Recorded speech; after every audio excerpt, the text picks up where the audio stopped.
So every morning when I wake up, this is what I see.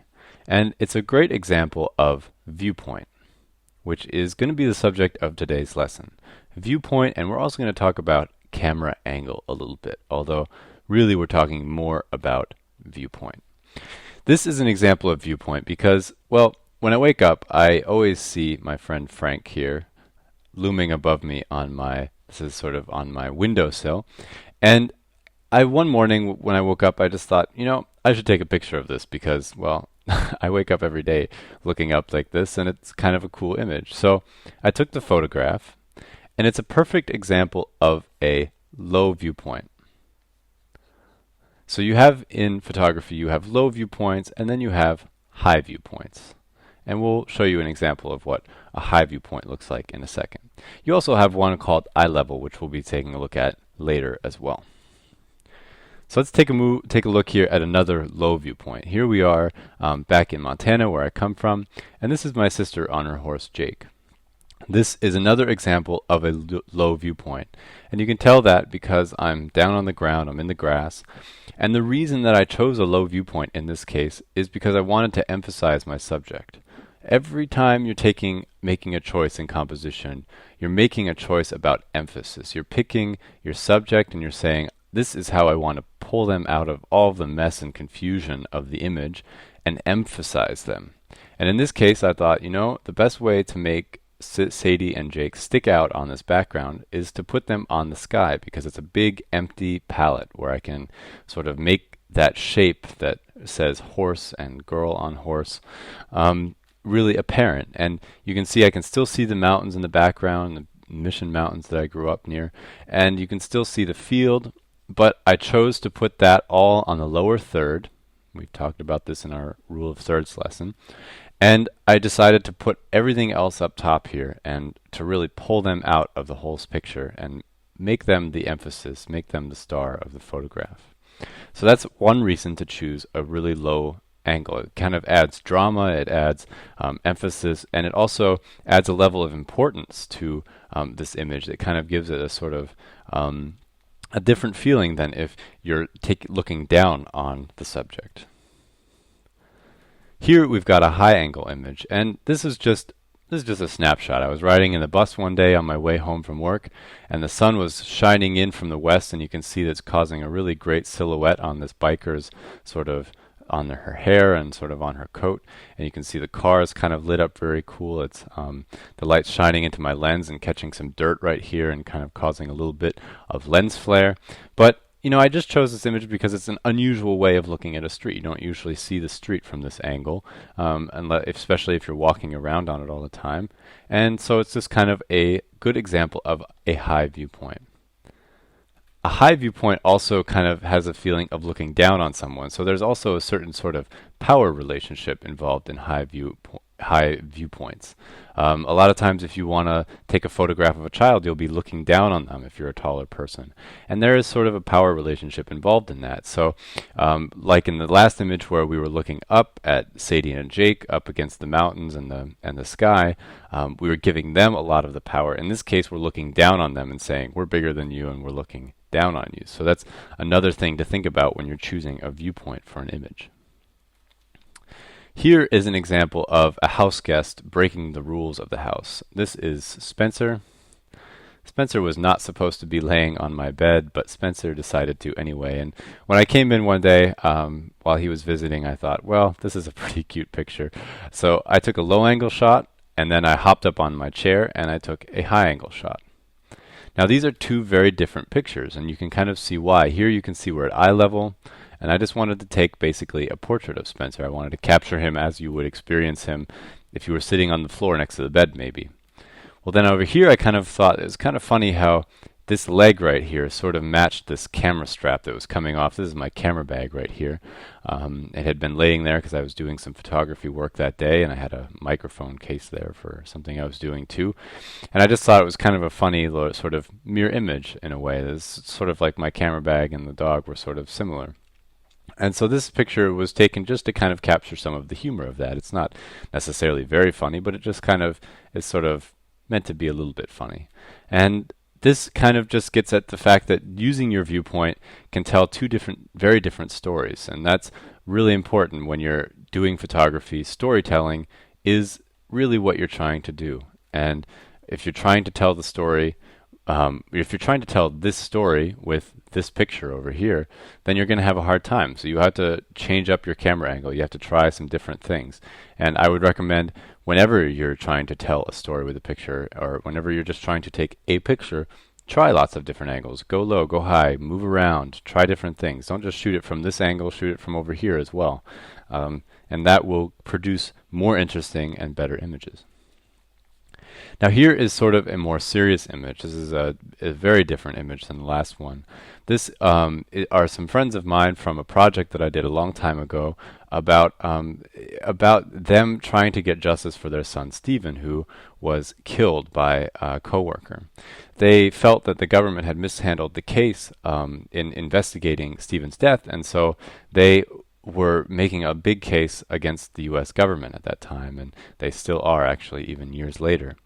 I took this portrait of them with their son, with this picture of their son in their hands, and I really wanted to make them important. Just like I did with Sadie and her horse in the beginning, I wanted to put them up against the sky, but I didn't want to take them out of their context completely.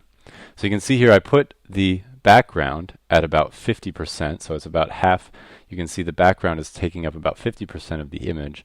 And then I stuck them out up into the sky because I wanted them to be emphasized.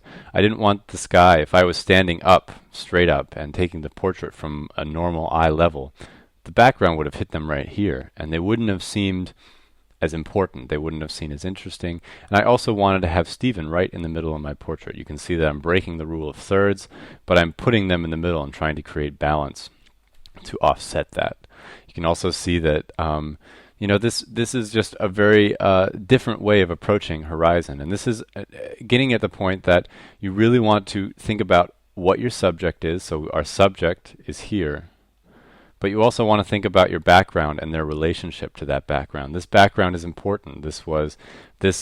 Stephen right here worked in this corral a lot. This is where he kept his horses, and this was his horse trailer over here, for example, or one that he used a lot. And I wanted to have those things in the image because they told a story. And I did that by lining them up, so you can see that you have these three things all lined up right there. You can see that they're sticking out of the background and they're important. But at the same time that this background is also important. So you want to think about those kind of things when you're composing your images, and even if it becomes at some point subconscious, you want to constantly be doing that sort of thing. Here's an image that I took at a local sort of community center on my street, and I was just going to visit and trying to get some pictures of some people working. It's a sewing and sort of woodwork factory of types. And right here you can see our friend here is just putting needles into this cloth here. This image on the left is a very just standard picture that you would take as a photojournalist, or even just as someone working at this place, or taking a picture of your friend. It's eye level, so you can see the camera is about at her eye level or a little bit below.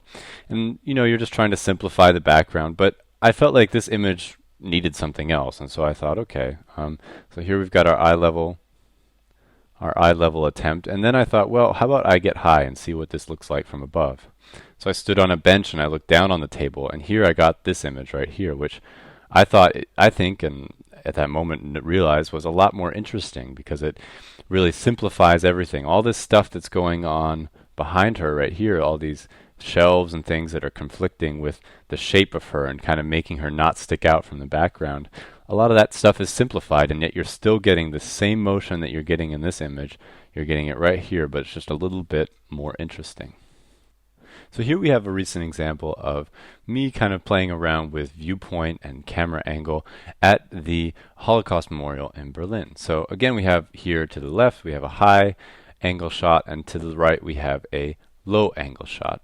And these images tell very different stories. This kind of gets again at the storytelling element and some of more maybe the kind of feeling part of photography that you're trying to kind of bring across to your viewer. Here to the left, you can see the man is sort of searching and looking through. He has kind of maybe a feeling of maybe questioning where he's going.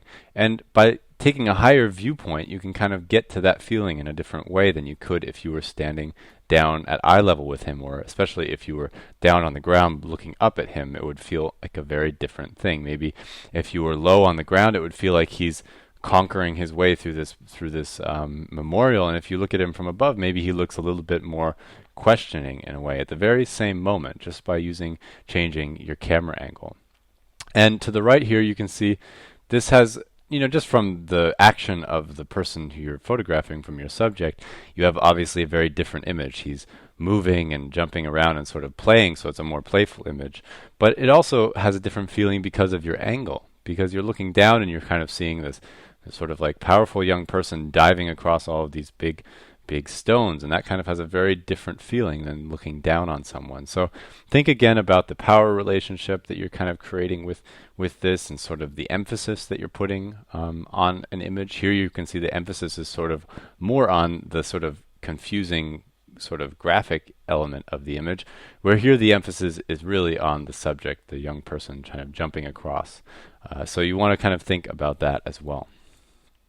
Here's also a recent example of a viewpoint sort of practice session that I was doing. I was shooting some people in a school, and here we've got a high viewpoint, and would be called, if you were a cinematographer, this would be called a POV shot.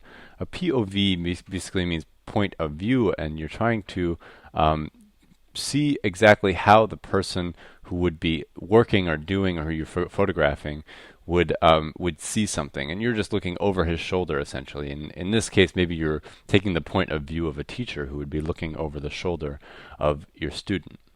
To the right, you can see something. I kept seeing the teacher of the class put his hands on the book, and the students kept looking at him, especially this student right here. And I kept thinking, how do I get this? Well, I used then a lower, not a low camera angle, but a lower camera angle. So to kind of emphasize this, I wanted to line up this action right here with this face. And the only way to do that is to get low. If you don't get low, then you just have the table and the finger. And if you get too low, then you just have the table and you don't have the student. So you want to have both of these things lined up, and you can just do that by lowering your camera to a spot where you're going to have this, and these guys over here all in one image and not in 2 or 3 separate images. I was standing on the side of a highway once I was doing some landscape photography, and I saw this Sweetheart bread truck plowing down the road at me, and I thought, I was in eastern Montana, so you can see things coming from a long way off there. I saw it coming, I thought, how can I get this image? And then I saw these little kind of sunflowery sort of, I think they're called brown-eyed Susans, and I thought, oh boy, I need to line those two things up, because this yellow is perfect to kind of set against this truck. So I ran over and I got down low, and I did the same thing I just did in the last image. I evened out the subjects. I wanted to have one subject in the background, a little blurred. I chose a slower shutter speed, and I wanted to have the flowers in the foreground. And I did that just by using my viewpoint. If I was standing up straight, this image wouldn't have worked. But by getting low, getting down at the level of this flower, and then putting that truck right in the background, you then have this sort of color tension from left to right. So it gives you kind of an idea of different ways that you can use Viewpoint to make stronger images. You can learn more about photography and lots of other things at allversity.org.